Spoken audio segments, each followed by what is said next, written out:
이제 이틀이 지나면 2020년도는 끝이 납니다. 오늘 하루 올 한 해를 되돌아보며 주님의 은혜를 묵상하고 또 내년을 바라보며 주실 은혜를 기대하는 오늘 하루가 되어지기를 바랍니다.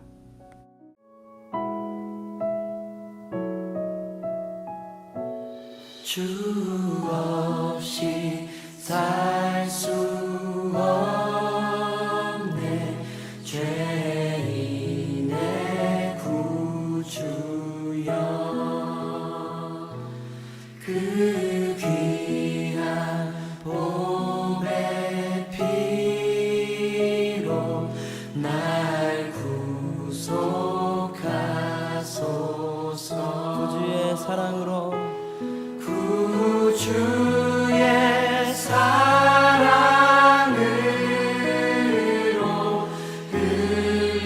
흘리신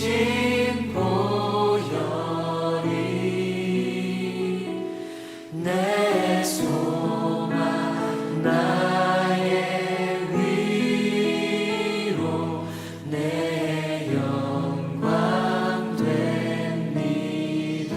다시 한번 주 없이 살 수 없네 주 없이 살 수 없네 죄인의 구주여 그 귀한 법의 피로 그 귀한 보배 피로 날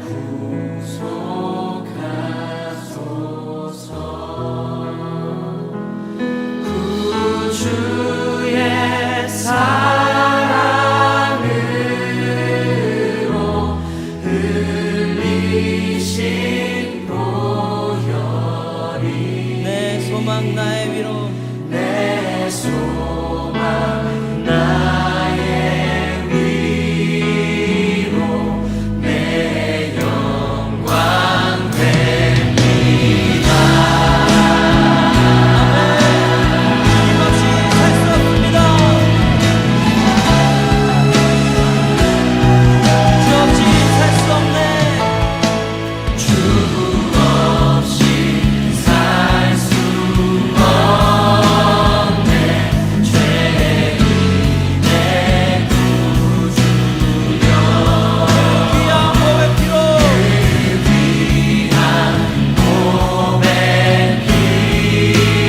사랑하는 여러분, 나는 여러분에게 이 두 번째 편지를 쓰고 있습니다.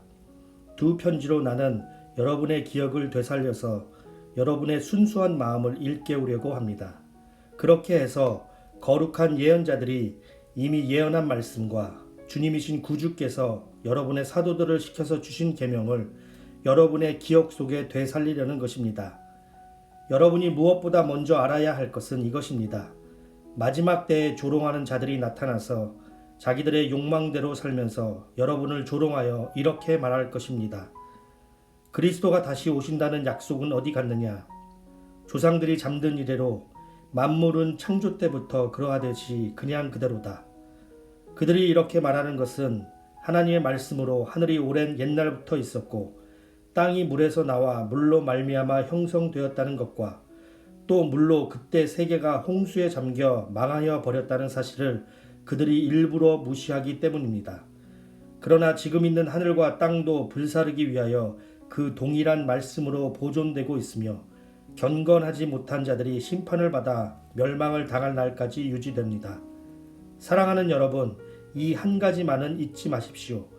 주님께는 하루가 1000년 같고 1000년이 하루 같습니다. 어떤 이들이 생각하는 것과 같이 주님께서는 약속을 더디 지키시는 것이 아닙니다. 도리어 여러분을 위하여 오래 참으시는 것입니다. 하나님께서는 아무도 멸망하지 않고 모두 회개하는 데에 이르기를 바라십니다. 벌써 한 해가 지나갔습니다. 이제 오늘 그리고 내일이 지나면 2020년도는 사라져버리고 우리의 기억 속에만 남게 됩니다.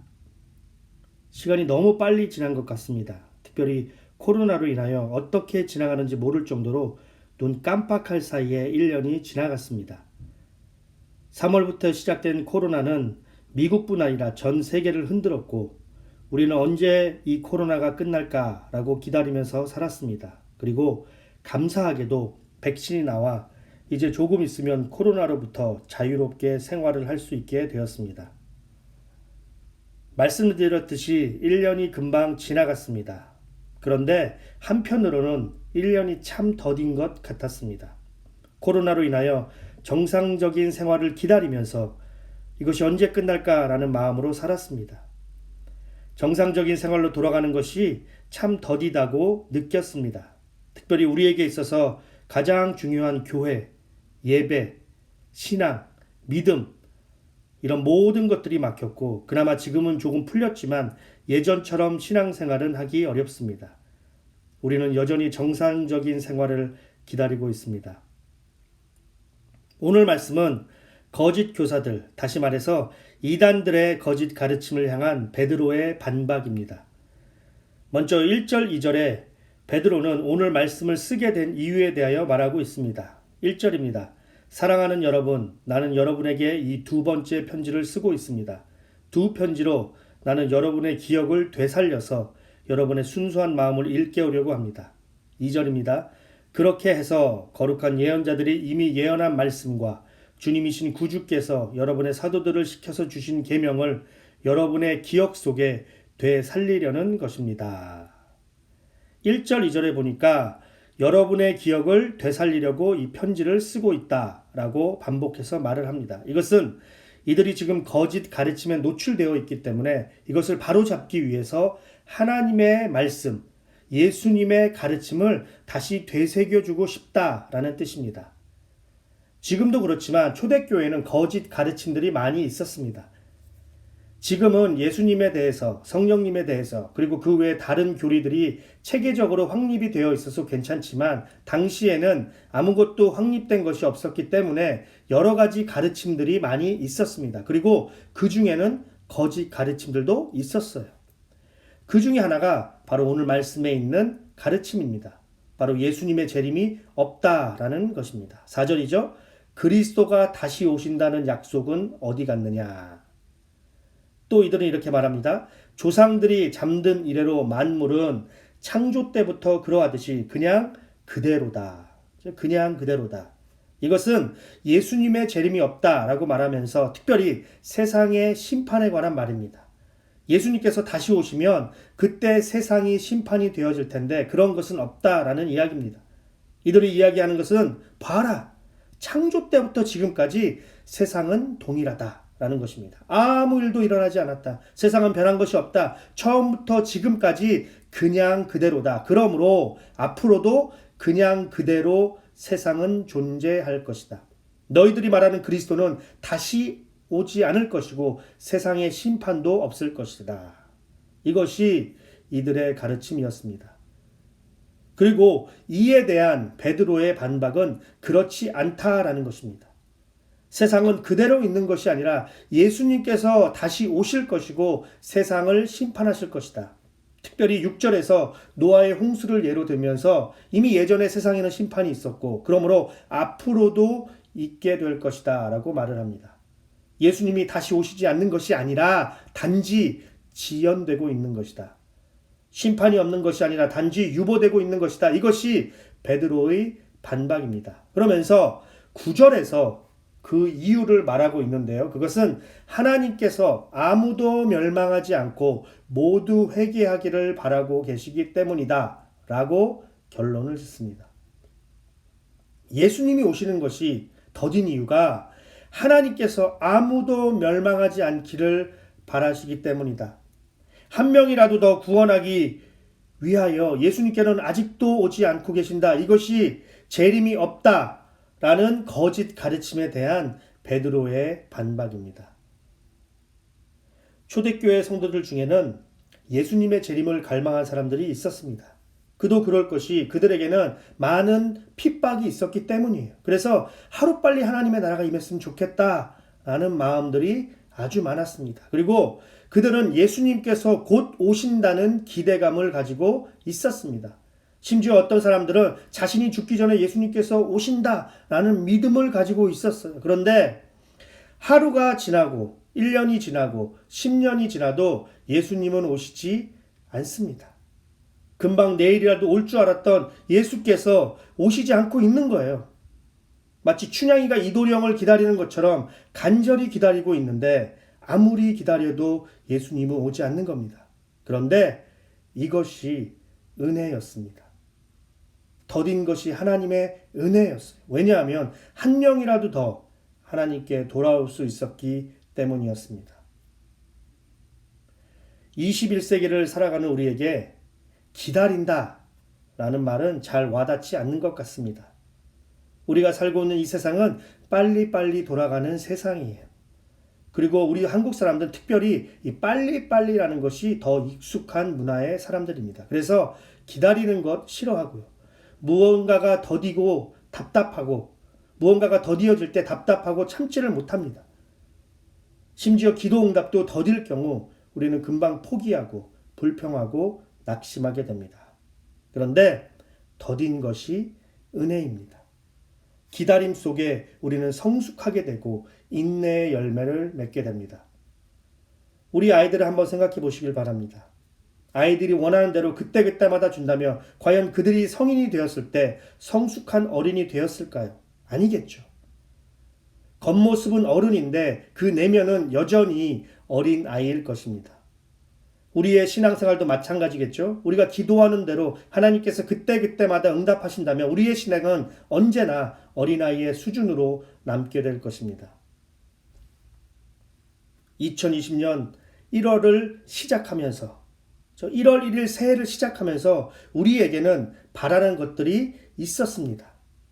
올해는 이러한 것들이 이루어졌으면 좋겠다. 그리고 이것을 위하여 하나님께 간절히 기도했습니다. 감사하게도 그 중에서 이루어진 것들이 있었지만 한편으로 아직까지 이루어지지 않은 것들도 있을 겁니다. 그리고 우리 마음 가운데는 왜 이렇게 더디지? 라는 마음이 있을 겁니다. 어떤 분들은 벌써 포기한 분들도 있을 수도 있습니다. 어쩌면 우리 중에 어떤 분들은 기다림 속에 지치고 낙심한 분도 있을 겁니다. 그런데 이 기다림 속에서 하나님은 여전히 일하고 계십니다. 예전에 한 라디오 방송에서 이런 말을 들은 적이 있어요. No matter what circumstances, there is grace. 어떠한 상황 속에서도 은혜는 있다라는 말입니다. 예수님의 재림을 기다리면서 아니 왜 이렇게 안 오시지? 라며 기다리는 초대교회 가운데에서도 은혜는 있었습니다. 250년이 넘는 핍박 가운데 왜 이렇게 우리는 살아야 되지? 왜 이렇게 자유가 없지? 라는 초대교회 가운데 은혜는 있었습니다. 오늘날은 어떨까요?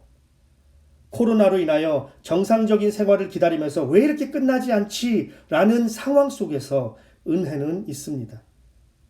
경제는 도대체 언제 정상이 되는 거야? 왜 이렇게 더디지? 라는 상황 속에서도 은혜는 있습니다. 하나님께 기도하면서 기도 응답이 더딘 것에 대한 그 상황 속에서도 은혜는 있습니다. 그리고 한 해를 마무리하면서 아직까지 이루어지지 않은 것에 대한 그 상황 속에서도 여전히 은혜는 있습니다. 우리에게 중요한 것은 기다리는 것이 아니에요. 우리에게 중요한 것은 언제 이루어지는가가 중요한 것이 아니라 그 기다림 가운데 여전히 은혜가 있다는 것을 깨닫고 그 은혜를 붙들고 그 은혜 속에서 사는 겁니다. 오늘 하루 아직까지 이루어지지 않는 그 기다림 속에서 하나님의 은혜를 발견하는 우리 모두가 되기를 바랍니다. 언제 이루어질지 모르는 이 더딘 상황 가운데 하나님의 은혜를 깨닫고 그 은혜 속에서 살아가는 오늘 하루가 되어지길 바랍니다. 기다림 속에 은혜가 있는 또 한 가지 이유는 하나님의 마음을 이해할 수 있기 때문입니다. 재림은 없다라고 주장하는 거짓 교사들에 대해 베드로는 아니다, 없는 것이 아니라 하나님께서 한 영혼이라도 더 구원하시고자 지원하고 계신다라고 반박하고 있습니다. 거짓 교사들과 달리 베드로는 하나님의 마음을 잘 이해했어요. 영혼 구원을 향한 하나님의 그 간절한 마음을 그 누구보다 잘 이해했습니다. 그래서 예수님이 다시 오시지 않는다라는 것에 대하여 불신하지 않았고 실망하지 않았고 오히려 한 사람이라도 더 구원하고자 노력했을 겁니다. 왜냐하면 하나님의 마음을 이해했기 때문입니다. 우리는 기다림 속에서 하나님의 마음을 이해할 수 있어야 합니다. 기다림 속에서 도대체 하나님이 무엇을 나에게 원하시는지 그 마음을 이해해야 합니다. 아직도 끝나지 않는 코로나 속에서 하나님의 마음을 이해해야 합니다. 아직도 응답되지 않는 나의 기도의 제목들 가운데서 하나님의 마음을 이해해야 합니다. 기다림 속에서 단순히 이루어지는 것에 대해 초점을 맞추는 것이 아니라 더 나아가 하나님의 진짜 마음이 무엇인지 우리는 이해해야 합니다. 말씀을 정리하겠습니다. 기다림 속에는 분명 은혜가 있습니다. 기다림은 시간 낭비가 아니고 기다림은 그래서 불필요한 것이 아닙니다. 느리다고 해서 실패한 것이 아니에요. 모세는 이스라엘의 지도자로 쓰임받기 위해 자그만치 80년을 기다려야 했습니다. 그리고 그 중에 40년은 광야에서 아무것도 하지 않은 채 그저 양들을 치면서 살았습니다. 애굽의 모든 학문을 다 배운 최고의 엘리트가 4년도 아니고 40년이라는 긴 세월 동안 아무것도 하지 않으면서 살았습니다. 이것이 얼마나 시간 낭비일까요?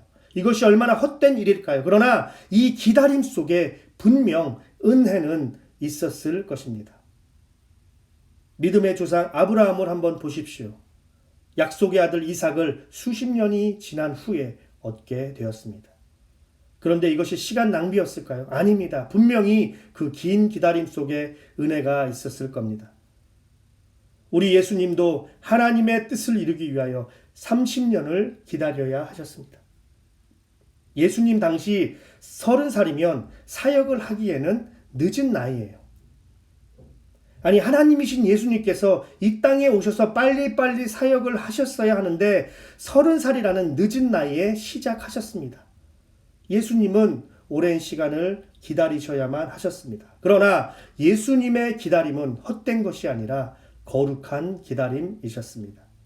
분명 그 가운데 은혜가 있으셨을 것입니다. 기다림 속에 은혜가 있습니다. 기다림은 결코 시간 낭비도 아니고 헛된 것도 아닙니다.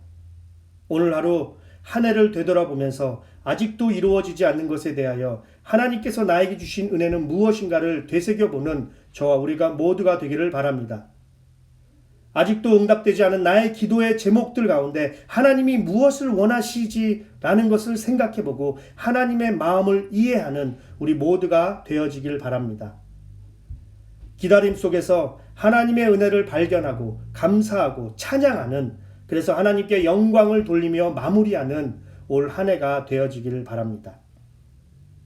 이 시간 함께 찬양하고 기도드리겠습니다. 첫 번째 기도할 것은 하나님의 은혜를 발견하는 오늘 하루가 되기를 원합니다 라고 기도하겠습니다. 두 번째는 코로나를 위해서 기도하겠고요.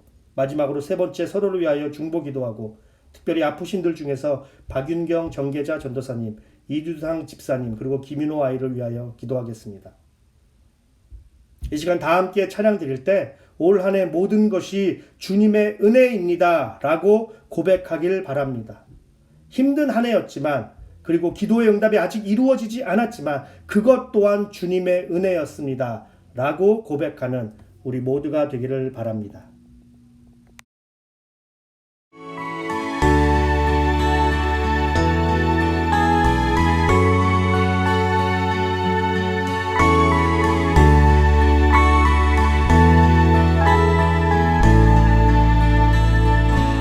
시작됐네. 우리 주님의 능력이 나의 삶을 다스리고 새롭게 하네. 자유하네. 죄와 사망으로부터 나의 삶은 변하고나 충만하네. 시작됐네. 우리 주님의 능력이 나의 삶을 다스리고 새롭게 하네. 자유하네. 죄와 사망으로부터 나의 삶은 변하고나 충만하네. 은혜로다 주의 은혜 한량없는 주의 은혜. 은혜로다 주의 은혜 변함없는 신실하신 주의 은혜.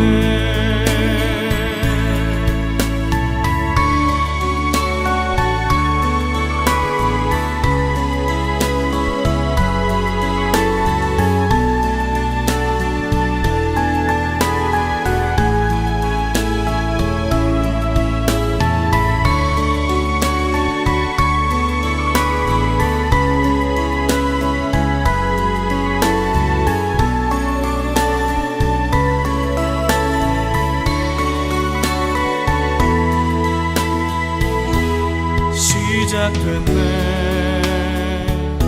우리 주님의 능력이 나의 삶을 다스리고 새롭게 하네.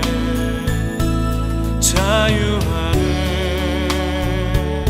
죄와 사망으로부터 나의 삶은 변하고나 충만하네.